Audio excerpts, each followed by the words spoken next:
Hey guys, how you doing? I really am grateful that we have technology that we can truly communicate with anybody in the world. And not only that, I can be driving like I am in my 2019 Chevy Volt. I have iHeartRadio tuned in on the radio to Android Auto, and I can just pick a spot in the country and see what's on the radio. So let's pick a city. Let's say Cincinnati. What's being played in Cincinnati right now? Welcome back to the Car Show with Dale Donovan on 55 KRC, the talk station. It's been a great show so far. I know. I've done all the talking, but you know what? Every once in a while I get these guests on here, and I love to have guests on the show. Mr. Dave B. sells Chevys. He's coming up right now. Dave, welcome to the Car Show with Dale Donovan. How are you, Dave? Doing great, Dale. How are you? Hey, good, man. Thanks for taking the time to talk to me. No problem. Thanks for having me. Yeah, not a problem, man. So I'll tell you what, Dave, Tony Bender, my producer, or actually he's the program director. He's not a producer, but he helps me out every once in a while. He was actually looking to buy a new vehicle, and he came across your videos. That's awesome. Yeah. That's awesome. And so do me a favor. Tell me, I want to know where you're from, and tell me how you got started doing these videos. All right, so my name is Dave. I live in North Jersey. I grew up here my whole life, and I've been selling Chevys since 2004 here at the same dealership in New Jersey. And, I got to a point where in the downtime throughout the day, I said, if I can take what I do every day, put it out on the web, it'll surely help people out by educating them about the Chevy product, and it'll entertain them a little bit about what it's like to work for a dealership. I started about a year ago. You started about a year ago. How many followers do you have? Right now I'm sitting around 2,600 or so I'm relatively small, but looking to keep it going and just grow it larger from here. It's funny is, I do a radio show in Cincinnati, Ohio, and I talk to people about buying their cars nowadays. And the difference is the old days, the salesman did his whole thing, he did his little spiel, he, sold the car, tossed them the keys, and off they went. Well, I tell customers nowadays, you can't do that. You need to go there, and you need to spend at least an hour looking over the car, getting your phone set up, getting everything set up, knowing how everything works. It's not the day of, tossing you the keys, you put it in the ignition, you turn it, and you go. No, not at all. I'm in cars all the time, and sometimes I'll get in, and I'm like, okay, where's the ignition? I give up. Where is it? I was on the, the Porsche's on the left side. The Saab is down in between the seats. Is it a push button? Is it a key? Does it take a key? Do you have to put a key in? It's totally mind-boggling. So I tell people all the time to make sure you spend about an hour. So, would you recommend that? Oh, 100%. That's I would say at minimum I spend about an hour going over, even if you count the time before they decide to buy it and you're just showing them all the equipment and everything the vehicle has to offer. Once they make that purchase, you get the car detailed, you bring it out. Now it's like time to go to school and literally learn how everything works. Starting with just the basics, which is like the headlights and easy stuff that's mostly automatic now. Yeah. But like you said, you're pairing phones. You got Apple CarPlay, Android Auto. You got capabilities where you can use your phone's navigation on the screen in the car itself. Like it's an incredible amount of stuff you can utilize and set up. And once you get it set up, it's relatively easy at that point. Yeah. So when you go to fill the car up with gas, do you get to pump your own gas? No, we are Jersey. We do not pump our own gas. What's up with that? We were talking about that before you came on the air. How come you guys aren't allowed to pump your own gas? Well, from what I've learned, and I just heard this through the grapevine, but back in like the 70s or so, it was a way to create jobs that they required you have somebody there to pump gas. And it never changed. Wow. So they had to have employees at the gas station there to pump gas. So there's a guy there, and on his resume, he says, I pump gas. Pretty much. Unbelievable. I talked actually on last week's segment, I was talking about that people are looking for cars. When they're looking to buy a new car, they're more concerned if their phone will hook up with it, because I'm in the radio business, but they talk about, more and more people want to pair their phones up than actually, whether it's a safety item or something like that, or if you have a better price, they're looking to make sure that they can pair it up. Correct. Yeah, and with the cars we have now, we have Wi-Fi hotspots in the car, which, about a year ago, we were basically teaching everybody about that. Now I have customers coming in asking, does the vehicle have Wi-Fi? Because through our Onstar system, you can actually have an internet hotspot anywhere you drive within the country that'll sometimes have higher signal strength than the phone itself. So now Really? you have internet. You can stream up to 7 devices. You can have children in the back on iPads and tablets, and everybody, basically doing their thing while you're on a road trip. Wow, that is absolutely amazing. On your Chevys, do they pair up with both Android and the Apple? Yeah, that they do. Correct. Yeah. Oh, that's nice that they pair up with both of them. Yep. And then the Wi-Fi, is that run through the CarStar, you said? So it's through Onstar. So Onstar is Onstar? a safety program that's been around since '96. The big thing with that is if you got any kind of an accident, there's sensors throughout the car linked to airbags and all, where within seconds they're going to notify Onstar the car had a crash, and then they're going to, whether you respond or not, they're going to send police, fire, EMS to that vehicle's location because they know where you are GPS. So the Wi-Fi is an extension to that safety program of Onstar. What's your number one video? Which do you get the most comments about? Which one do you just kind of scratch your head? I'm sure people come in and they, I saw your video. Yeah, I get that every now and then, a little bit every now and then. The video I have the most, that helped the most people, I'll say, because again, my goal is to get out there and kind of educate people. I did a 4.5-minute video on the differences between the Tahoe and the Traverse. Basically, the size, the seating, the room in the third row, the cargo space. Went to about 100,000 something views. A lot of comments, a lot of people saying it helped out and it helped them make their decision. And I tell you, the Traverse is winning that battle when it comes to the Tahoe versus the Traverse. Really? Yeah. Really? What is the owner of the company? What's he thinking about it?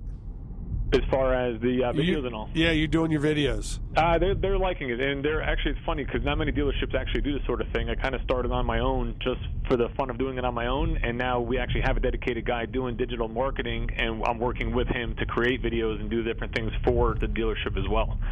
So we're going to start trying to grow that as well. Awesome.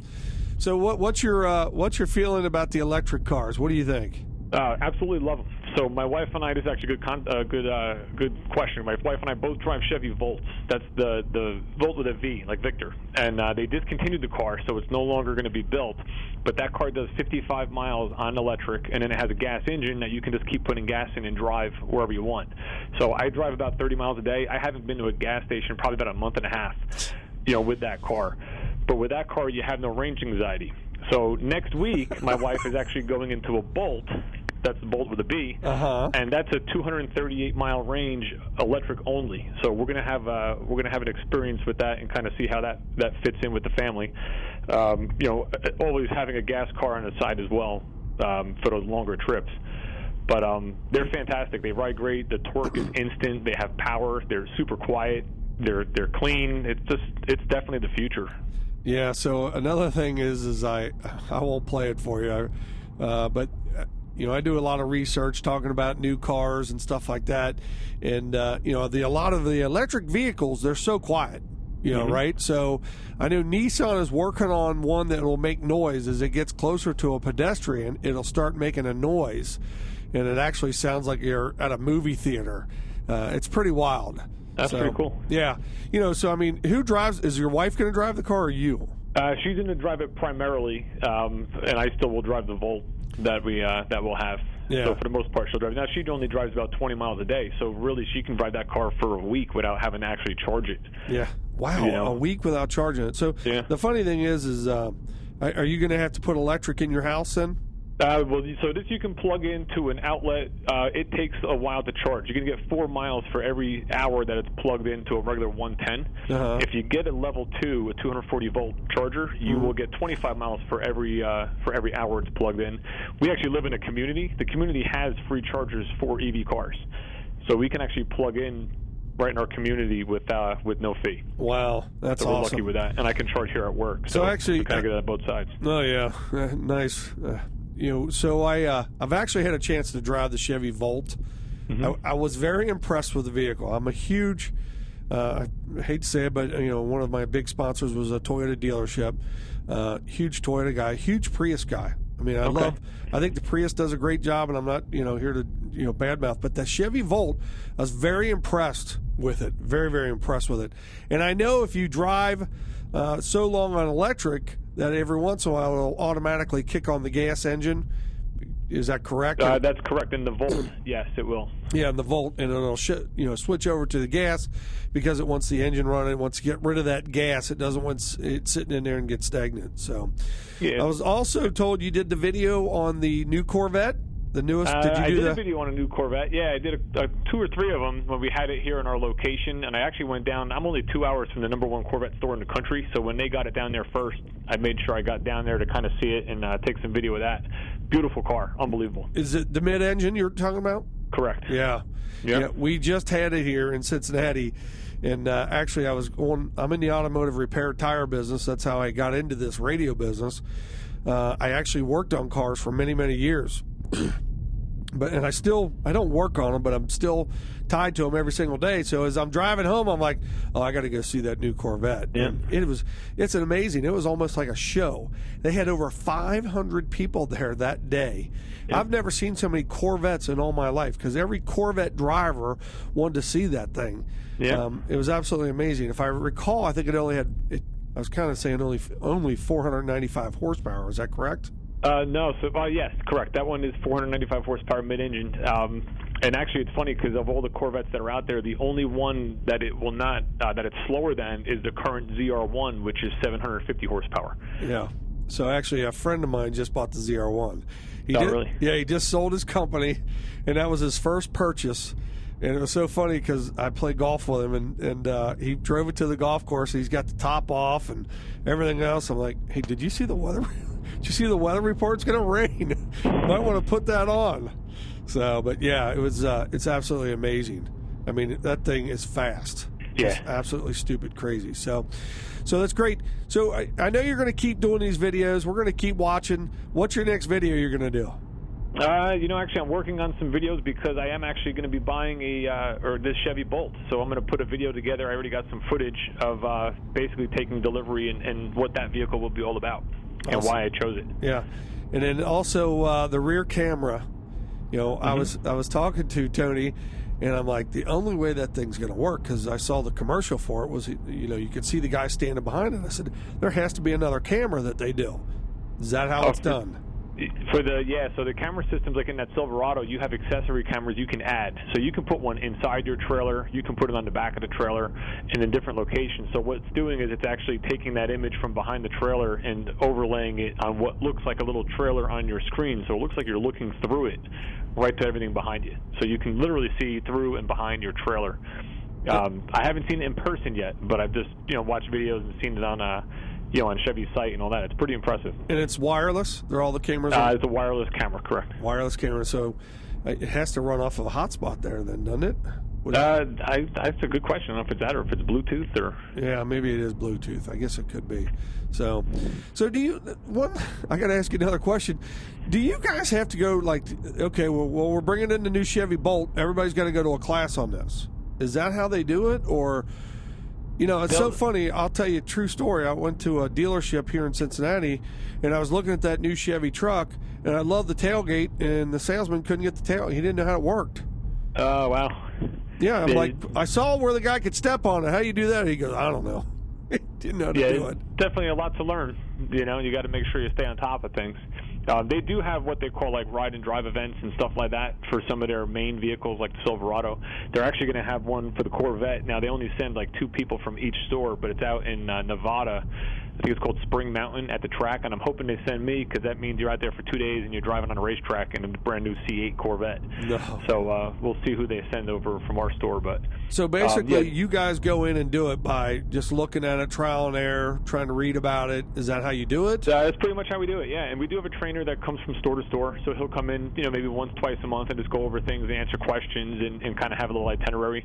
But a lot of what you're doing is self-taught and just keeping up with those changes as they happen each year. Yeah, I mean, I think it's so important. I tell customers, or I tell listeners, when they go to buy a car, one of the big things that I think they should do is drive a car at night.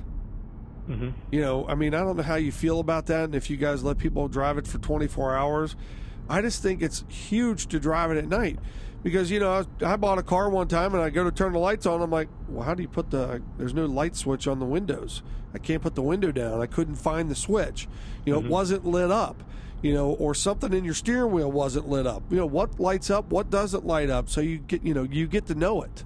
Yeah, it's actually a very good point. And also, if it could be an add-on. So do you find that people mostly buy on the internet from you guys?